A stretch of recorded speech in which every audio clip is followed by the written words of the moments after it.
Olá, tudo bem? Eu sou o Dr. Paulo Fleury e hoje a gente vai deixar para vocês aqui um vídeo sobre a questão das drogas no nosso país, sobretudo no mundo em geral, sobretudo no Brasil, comparado à questão da guerra contra as drogas, e isso tudo numa perspectiva de saúde pública, ou seja, nós vamos considerar o problema das drogas, o problema imposto pelo o uso, abuso, dependência de drogas em geral e drogas proibidas, né, ou ilícitas, especialmente aqui no Brasil, e em comparação com o problema gerado pela pretensa guerra contra as drogas ou pela ideologia e pelas políticas antidrogas aqui no nosso país. Então, o primeiro que eu tenho a dizer é que essa ideologia e essa política, ou essas políticas, né, antidrogas, elas produzem uma série de abusos, de absurdos, de situações é, inaceitáveis em qualquer nível de civilidade, mas que em função dessa ideologia propriamente da guerra às drogas, esses absurdos, esses abusos são não só aceitos, como até difundidos, promovidos e socialmente disseminados. O que eu estou querendo dizer é que a ideologia antidrogas produz e justifica todo um universo de práticas violentas, abusivas, bárbaras, imorais e completamente inaceitáveis, mas que sob essa bandeira de combate às drogas, de proteção das pessoas, né, essas práticas absurdas são, no entanto, bem aceitas na nossa sociedade, são até mesmo sustentadas e apoiadas, seja direto ou indiretamente, por ação própria ou por omissão. Esses absurdos contra a vida e a dignidade das pessoas que são perpetrados cotidianamente em nome de uma política antidrogas, eles são apoiados, sustentados e disseminados pelo próprio campo das instituições médico-sanitárias, seja aqui no Brasil, seja mundo afora. É um absurdo, né? Um paradoxo que eu vou tentar demonstrar com dados a partir de agora. Ou seja, sob essa bandeira, né, de combate às drogas, a gente aceita como normais, por exemplo, a violência e o abuso policial, incluindo agressões, encarceramento de inocentes, assassinatos, execuções sumárias, chacinas, tortura disseminadamente. Isso na ponta criminal e penal, enquanto na ponta da assistência, da recuperação de usuários de drogas com problemas psíquicos e sociais, né, também aceitamos o encarceramento, as torturas psicológicas e físicas, a intoxicação química e a religião assumindo o lugar da ciência e da prática médica. Tudo isso é realmente endossado e disseminado, não apenas pelas instituições policiais, judiciárias, religiosas, né? Mas também e sobretudo pela institucionalidade médica e sanitária. De fato, são as instituições médico-científicas que, ao fim, sustentam por sua autoridade técnica toda a ideologia e as políticas de guerra às drogas. O que eu quero dizer com isso? Que essas instituições médicas, elas foram chamadas desde o princípio, né, nessa questão de combate às drogas ou de políticas e ideologia antidrogas, né, as instituições médicas foram chamadas desde o princípio a cumprir o papel de justificar e disseminar essas práticas abusivas e inaceitáveis que eu acabei de referir. E elas têm cumprido esse papel, pelo menos nos últimos 80 anos, algo próximo disso.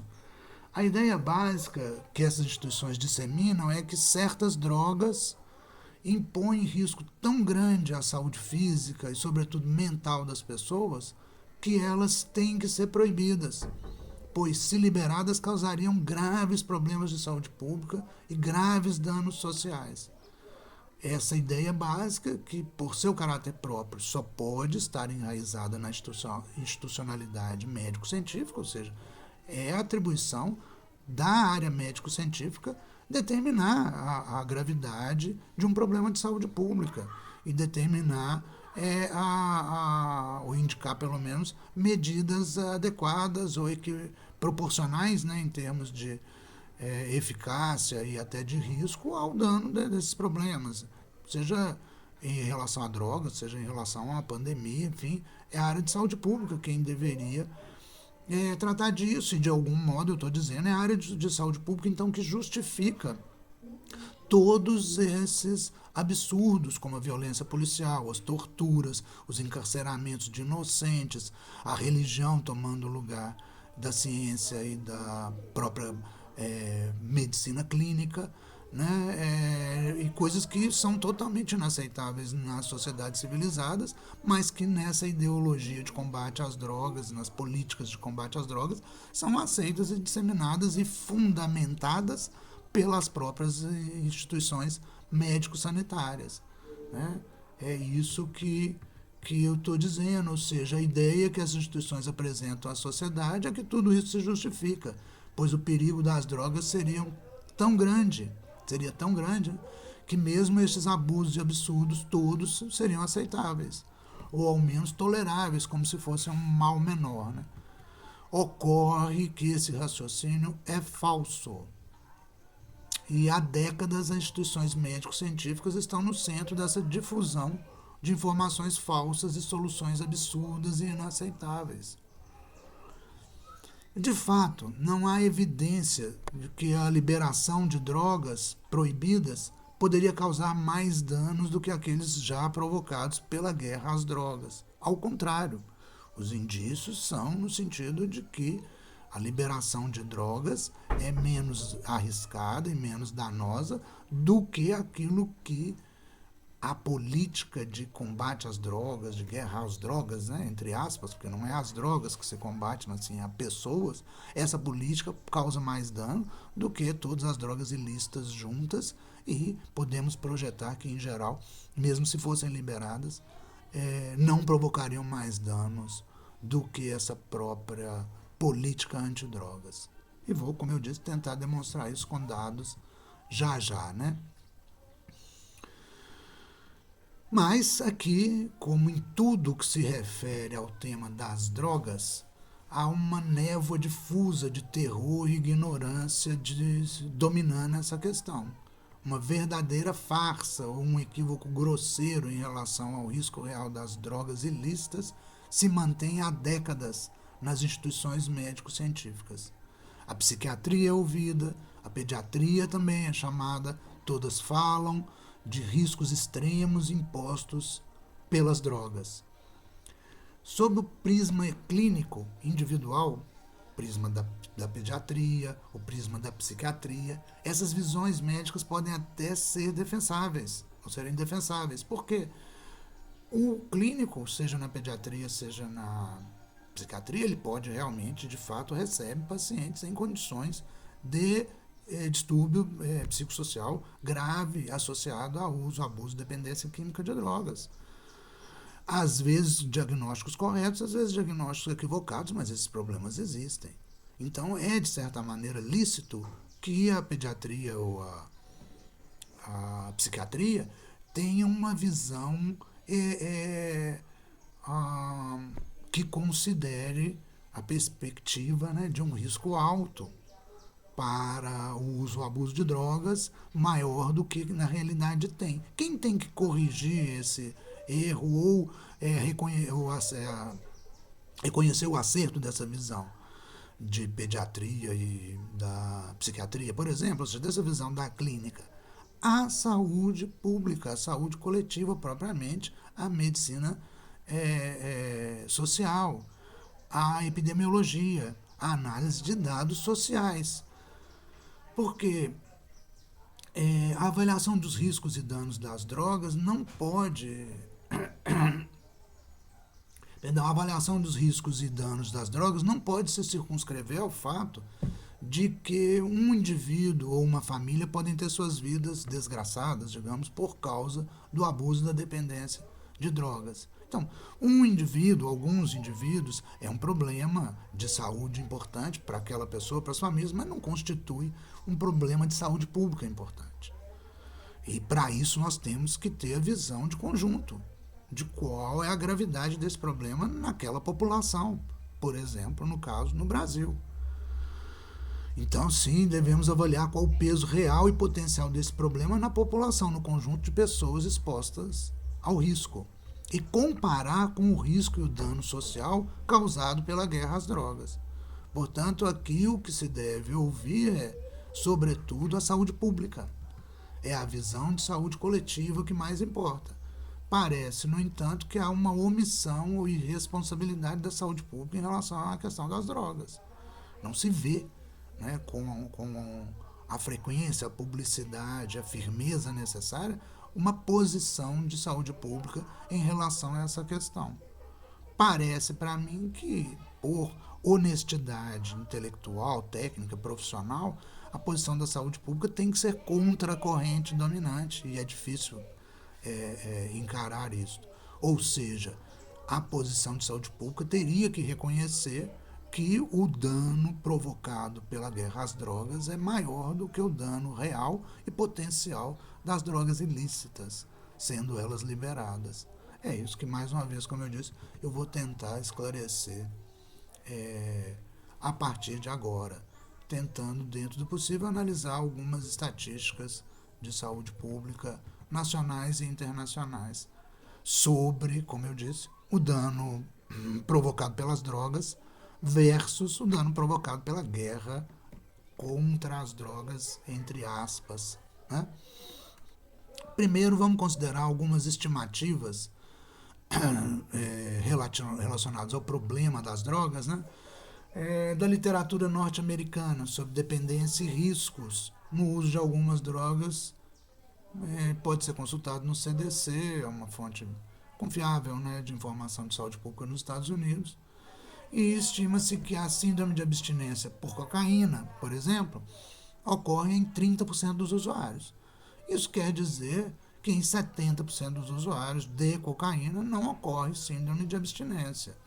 E nestes se reduz, com certeza, o risco ou a incidência, né, de dependência química. Não tendo síndrome de abstinência, é mais fácil de haver interrupção, controle do uso do que quando há uma síndrome de abstinência importante. Isso é mais ou menos óbvio. Então, portanto, 70% dos dos usuários de cocaína não estariam sujeitos à síndrome de abstinência, é o que a estimativa do CDC nos indica. Estima-se também que de 10 a 15% dos usuários de maconha se tornam dependentes e que 30% dos usuários de maconha em geral tenham algum distúrbio, tenham distúrbios de uso, né, da droga, ou distúrbios relacionados ao uso da droga. Ou seja, quase 90% dos usuários de maconha não se tornariam dependentes. Ou praticamente 90% das pessoas, de acordo com essa estimativa, que usem maconha ou venham a usar, não se tornariam dependentes. E 70% não apresentariam quaisquer problemas de dependência ou abuso. Certo? Se a gente transpor essas estimativas para o nosso país, elas são referentes às duas principais drogas proibidas ou ilícitas consumidas aqui no Brasil, né? Cocaína e maconha, né? Bom, a questão essas duas drogas, esses dados, essas estimativas, né? Não são dados propriamente, são estimativas do CDC em relação à dependência e abuso, problemas, transtornos de uso, né?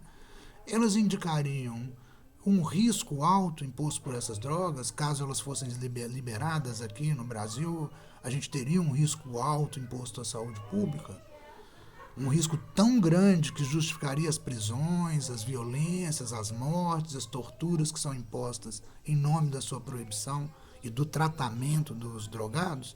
Será que, né, Por essas estimativas, 30% de síndrome de abstinência em cocaína, 10% de dependência em maconha, isso aí justificaria a proibição e todo essa fieira, né, de abusos, violências, mortes que a guerra às drogas traz, a proibição e a criminalização traz? A resposta é não. Certamente não. E como eu disse, vamos demonstrar com dados logo, né? Contudo, é difícil perceber essa realidade.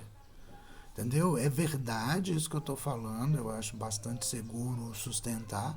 A guerra às drogas provoca mais danos do que as drogas proibidas hoje e mais ainda, inclusive, do que essas mesmas drogas caso fossem liberadas na nossa sociedade. Porque o dano provocado pela guerra às drogas é muito alto. E certas drogas, como a maconha, por exemplo, impõem um risco muito baixo ou, ao contrário, até apresentam uma perspectiva de redução de danos em termos de saúde pública, caso sejam liberadas ou venham a ser liberadas, né? Mas isso não é muito fácil de ver, porque há uma grande névoa de dados, informações manipuladas e mentirosas, sempre aumentando o risco, o potencial de dano das drogas e ignorando completamente os riscos e os danos provocados pela guerra às drogas. É essa que é a verdade da disseminação de informação, mesmo técnico-científica, sobre drogas e guerra às drogas aqui no Brasil hoje. É assim que eu vejo, pelo menos. Então, por exemplo, se a gente vai pesquisar no Google agora, né, sobre risco de esquizofrenia entre os usuários de maconha, a gente vai receber a informação destacada de que a chance de desenvolver esquizofrenia seria 4 vezes maior entre os usuários de maconha, conclui o maior estudo já feito sobre essa droga. Mas isso é falso, é mentiroso mesmo. É uma mescla de ignorância e má-fé. Simplesmente não é essa a conclusão do referido estudo. É um estudo dinamarquês chamado The Development Over Time of the Population Attributable Risk Fraction of Cannabis Use Disorder in Schizophrenia in Dinamarca. Traduzindo, é um desenvolvimento no tempo, né, da fração de risco populacional atribuída à desordem de uso de cannabis na esquizofrenia na Dinamarca. Então não é o risco relativo de pessoas usuárias de cannabis desenvolver esquizofrenia que o estudo analisa, em comparação com os não usuários. Então simplesmente não é essa a informação. Eu não vou entrar em detalhes do que é a informação e do porquê que ela não pode ser interpretada assim, mas de fato não é, absolutamente não é essa a conclusão. E não há essa informação é falsa, não é isto, não é 4 vezes maior o risco de esquizofrenia entre usuários de cannabis. E essa informação falsa, ela foi difundida aqui no Brasil pela instituição antidrogas SPDM, e a partir daí se disseminou, está na primeira página, digamos, do Google quando se consulta isso, e é distribuído por várias instituições de área médica ou sanitária ou não, mas rapidamente se disseminou aqui no Brasil, na imprensa, nessas instituições médicos sanitárias e entre profissionais de saúde também. É falso, é fake news, é manipulação de informação, é completamente falsa a informação de que é 4 vezes maior o risco de esquizofrenia entre usuários de maconha. O estudo é sobre a parte do risco da esquizofrenia que é atribuída e a evolução no tempo. No tempo ela aumentou porque mais pessoas passaram a usar maconha na Dinamarca. Não fala nada do que está escrito no Google. É fake news, é informação falsa. E essa informação é endossada e disseminada por instituições médico-científicas aqui no Brasil. E ninguém vai questionar esse erro grosseiro, porque ele confirma os vieses ideológicos estabelecidos pela guerra às drogas aqui no Brasil, né? Bom, vamos deixar essa névoa para lá. Eu queria destacar que isso existe, então a gente lida com informações sobre riscos de drogas e danos e riscos provocados pela guerra às drogas através de uma névoa de manipulação e falseamento de informação. E isto é enraizado em instituições médico-sanitárias, dando credibilidade às informações falsas. Vamos esquecer disso, vamos deixar isso para lá, vamos tentar nós encararmos os dados e averiguar que informações nós temos aqui no Brasil sobre isso hoje. Considerando as internações por abuso de drogas em todo o país em 2021, no DataSUS, a gente identifica o registro de 28 mil internações por abuso de álcool e 36 mil por abuso de outras drogas. Grande parte desses casos também com álcool associado. Seja como for, isso dá um total de 64 mil internações por abuso de drogas em 2021 no Brasil, que representa 0,37% do total de internações no país naquele ano de 2021. Menos de 0,5% do total de internações são hoje produzidas por drogas e a maior parte delas, grande maior parte, tem o álcool, que é droga lícita, não proibida, como único agente causal ou envolvido de qualquer modo. Um estudo que joga alguma luz sobre isso foi desenvolvido no Distrito Federal, chamado Internações decorrentes do uso de substâncias psicoativas no Distrito Federal entre os anos de 2000 e 2009. E ele mostrou que o álcool era a causa direta de 65% desses casos. Então, de 65% das internações nesse estudo aí, o álcool era a causa direta ou única envolvida. E em 25% dos casos eram múltiplas drogas, nas quais, na categoria na qual também o álcool com frequência está envolvido.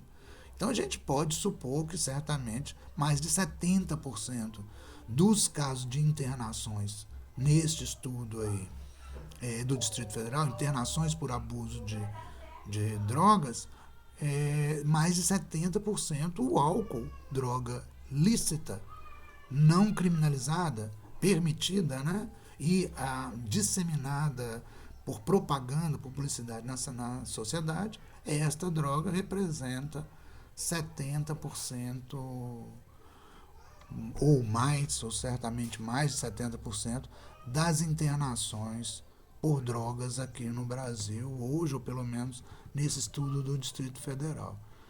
Usando esses dados desse estudo do Distrito Federal e os dados nacionais de 2021, eu estimei que as internações por causa de maconha aconteceriam na proporção de aproximadamente uma para cada 100 mil.